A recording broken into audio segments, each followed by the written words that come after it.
Tuscola, Texas, population 714. It's a great small town. I know everybody. Everybody knows me.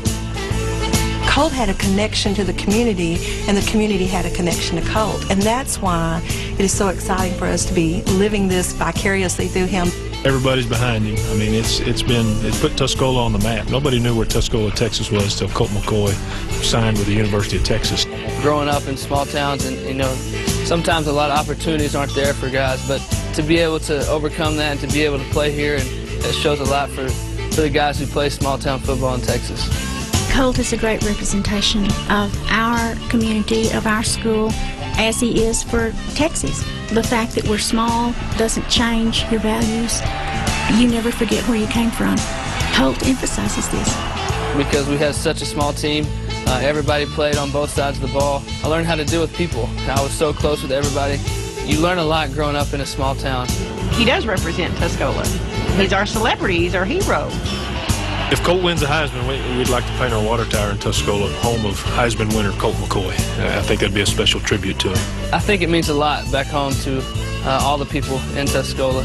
I know they keep up with me. I know they follow me, and that means a lot. The Colt you're seeing on TV is the Colt that he really is. He is the real McCoy. This is him right here, number 12. That's it.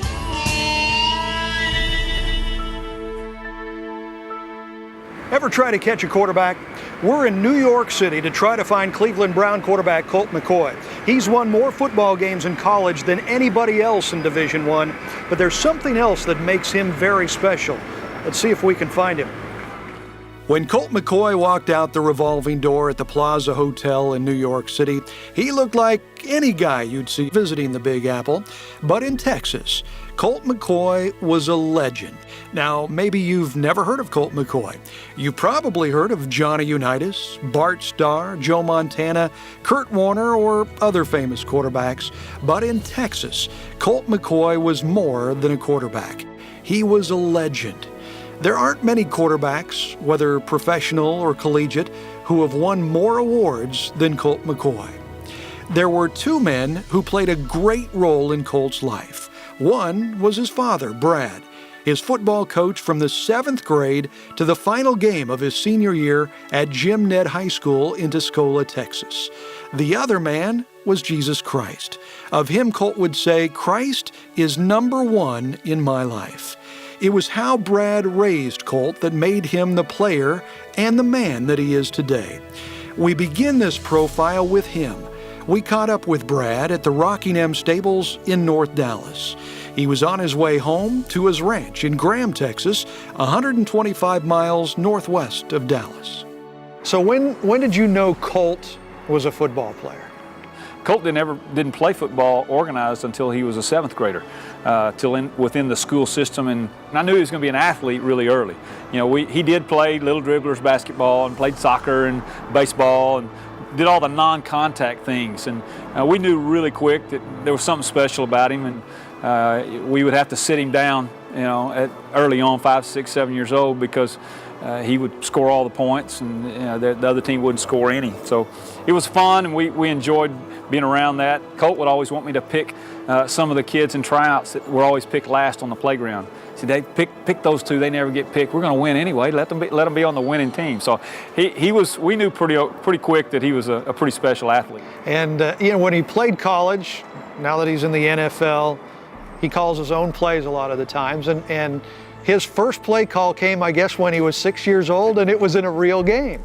It was, and that was another great thing about what I did for a living. My kids were there all the time. Consequently, they were ball boys and water boys from the time they could walk and stay out of the way on the sideline. And Colt had been on the sideline as a ball boy and watching practice, and so he was pretty astute at the game at an early age. But We were in the heat of a game one time, and I don't even remember who it was, but I remember it was a big game, and it was tough, and it was in the fourth quarter, and we were having a hard time moving the ball, and I kept feeling something tug at my headset and my wires, and I kept pushing away, and finally I looked, and it's Colt, and he was pulling, and I had to take my headsets off. And I said, "What?" He said, "Daddy, run the screen. Run the screen. They can't stop it. They don't know it's coming." And I'm like, of course, my offensive coordinator's up in the booth listening. He was going, "That's a great idea. Let's try it." And so we do, and I think it gained 50, 60 yards. We got tackled, but scored the next play. So he's been around the game a good bit. So Colt says, he basically grew up in the church. How important was that in molding who he is today? Well, I think it's really important, and it's proving out who he is and who the other boys are. It was important to us. There's a lot of hours in the week, and we ask him to take about 3 or 4 and go to church on Wednesday night, Sunday morning, Sunday night, and fellowship with believers that met there. And I was raised in the church growing up. We lived in the small towns. We moved several times, but the majority of the places I lived was very close to my grandparents, and we pretty much all went to church together growing up. When the doors were open, we were in there. And I love the story where, he was about the same age, I think, 5 or 6, and he's drawing up X's and O's plays on his church program. Yeah, the kids. Of course, that's what Daddy did on Saturdays, in the office. So that they thought that was what they needed to follow Dad, and it was funny. We kept a few of those around. I'll pull them out every once in a while and show him. See, hey, like this one now. Still got it. At the early age, there might have been 13 players or 9 players. You never know, but it was pretty funny. And Mama always kind of monitored that. When it got out of hand, she'd take the pencils up and do something different. Your mom, she did kind of a really cool thing when you were growing up. She left you scriptures, like she'd leave them on the mirror, on the bathroom mirror. She'd leave them in your pocket or in your lunch pail. How was that growing up? It was okay. I think looking back, it means a lot to me. Whether that was on the bathroom mirror, quotes for me and my brothers, or if she ever made my lunch and left a note in there for me. Sometimes I would think, man, Mom, quit leaving me notes to tell me you love me and all this stuff. But that was good. I felt loved all growing up. I felt privileged to have the parents that I had, and it was great, man. I wouldn't change anything. Was it harder to coach your own son? Were you harder on him, or were you easier on? How did that work out? I don't know that it was harder on me. I did it because I wanted to. I had a lot of friends that got away, didn't want to coach their kids. I wanted to. That was one of my goals, was to coach them and do things with them. Now, I was harder on that. As a young coach, I watched dads coaching their kids before I had kids, and I developed a theory of what I wanted to be like. And in my opinion, you can't treat your son like everybody else. That fair word just is not. He's your blood. You can't treat him exactly like everybody else. You either got to treat him lesser and give him something that he doesn't earn, or treat him harder and make him earn more. And that's the theory that I took. And I was harder on my kids, but we knew that before they ever started playing. I told them, this is the way this is going to work. And there are going to be days where you don't understand why I'm on you, but everybody on this team needs to see that if I'm hard on you, I'm going to be hard on them. No, I mean, it was hard having your dad as a coach. You got to earn the job 2 or 3 times over before you can really play. And being from a small town, I was never going to hear, oh, well, he's the coach's kid, that's why he's playing. My dad made me prove that over and over. And so that definitely presented some challenges, but it was also fun because he never expected or accepted anything less than my best. I don't expect you to be the best. I never told them that they had to win, that they had to make straight A's, that they had to be better than everybody else. All I expected was their best. And when they did make a grade that I didn't like, or when they had something happen, it was great teachable moments for us to sit down and say, did you do your best? And was that really your best effort? If it was, I'm good. But if it's not, let's find out why. But the second part was be a leader, and I think we can all be leaders.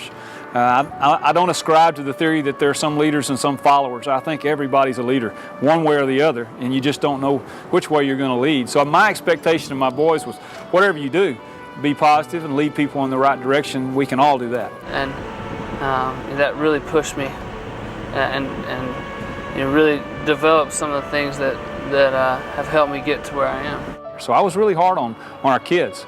And I told them, if you have a problem, ask. And there'll be times we'd come home around the supper table and one of them would say, Dad, was it really that bad today, or was this one of those days? And I'd say, this was just one of those days. Thanks for taking it. Deborah and I wanted to be intentional parents with our kids, and I wanted to be an intentional coach. We were looking for ways that could help us and force us to be intentional. And we just came up with this saying, for our family, and it's very simple, and we tried to live by it, and it was very simply, prepare the child for the path, not the path for the child. And that's the way we tried to parent, and that's the way I tried to coach, and it really affected our life more than we ever dreamed it would. I know, I've coached for 27 years, and parents love their kids, but I've sat in my office with hundreds of parents that come in and they've got their imaginary tools to clean the road, and they want to get all the big rocks out of it and fill in the holes and make it straight. And what they're doing is enabling their kids, and that child will eventually get to a spot in that road that's rough, and they won't know how to deal with it. And that we just wanted our kids to understand there's going to be things in your life, things in your path that you have got to be able to deal with, and we can't prepare everything for you. Yeah, prepare the child for the path, not the path for the child. And I'll be the first to tell you, I feel like my dad put a few extra rocks in my path. But that's not necessarily a bad thing. I think my parents, they let me hurt. They let me go through ups and downs to really kind of figure myself out and to grow. And I was prepared to do that just because of the way that they really kind of let me grow up. Well, Brad, you've been a coach and a teacher, and you've worked with a lot of kids and parents. What are the biggest mistakes you see parents make? I tell parents all the time, there's a huge difference between being hurt and being injured. And a lot of our parents, and I'm guilty of that at times too, we do not want to see our kids hurt. And so when we see that instance coming where there's a possibility that something could hurt, we pull them out. We just reach down and grab them and pull them out to keep them safe. And it's really not the way we need to raise our kids. I mean, hurting is a part of the process of growing. We all have to hurt to grow. But man, it's just so hard to see them, something happening, and that's going to hurt him. But he's got to go through that to let something happen for his growth. And that's kind of back to the preparing the kid for the path, and not trying to prepare the path for the kid. Right, it is, and you just have to see that as it goes, and find those situations. And I like I say, I've been guilty of doing the same thing. But it's tough. You just got to really let them grow up. And me and you are the same way. Even at our age, there's still things that we hurt at, but it causes us to grow in other areas of our lives. And you and your wife specifically looked for situations where you could teach Colt and your kids. What were some of the situations you found that you could teach Colt? When I was a head coach in San Saba, Texas, a small town in central Texas, there was a rodeo came to town every summer, and Colt came to me. He was 6 years old, and he said, "Daddy, I want to ride the steer in the rodeo." And I said, "No, you don't really want to do that." And he said, "Oh yeah, I do. They got a big silver belt buckle. I want to win it." Well, I've been raised on a farm and ranch, and we've been around that part of the world our whole life, and I really knew that he didn't know what he wanted. But he convinced me to be able to do that, and the only thing I told him was, "Son, if you go sign your name up that you're going to do that, you're going to ride them no matter what." And he said, "That's fine, Daddy. That's what I want to do." And so he did. So the rodeo comes to town. We go to the fairgrounds on Friday night, and we watch as 15 or 20 little kids go out on the surface, just like we are right here, and they're riding these little calves around, and I'm just laughing, not paying any attention, until the loudspeaker announces the final three, and Colt McCoy was one of them. So we have to load up, go back to the rodeo on Saturday night for the rodeo finals. And sure enough, there were a lot more people there that night, and the little steers were a lot bigger that night. And about 10 minutes before time for Colt to go ride these steers, he leans over to his mom and says, "Mama, I don't want to ride those steers tonight." And to my horror, my wife said, "Well, that's okay, baby. You don't have to if you don't want to." And so now it's a moment of truth. Is it worth standing up for? And I had already decided it was, and so I leaned over to him, and his mom said, "No, he has to ride. He's gonna ride." And Deborah said, "It's dangerous. He might get hurt." And I said, "You're right. He might get hurt, but he said he was going to do this, and we're going to do it." So I grabbed his little hand, and we're walking down the bleachers, and mind you, I'm the head coach and athletic director in this town, and there's 200 mothers sitting up in those state bleachers, and about halfway down, Colt starts crying and squalling. "Daddy, please, please, please don't make me do it." And I'm marching forward, and of course these mothers were just going crazy. "That Coach McCoy, he's nuts, he's crazy. All he cares about is winning. He'll sacrifice his own son. What does he do for our kids?" And so we followed all the way through to the ground of the rodeo, and we got him on that steer, and he's still crying. We open the chute, and he rides that steer, and ends up with a bloody lip, blood on his face. But he ends up winning that belt buckle, which by all means isn't the point, and it never was the point. But later on, he would come back to me weeks and weeks later and say, "Daddy, thank you. I was scared." I said, "Well, what were you scared of?" He said, "I don't know. I was just scared."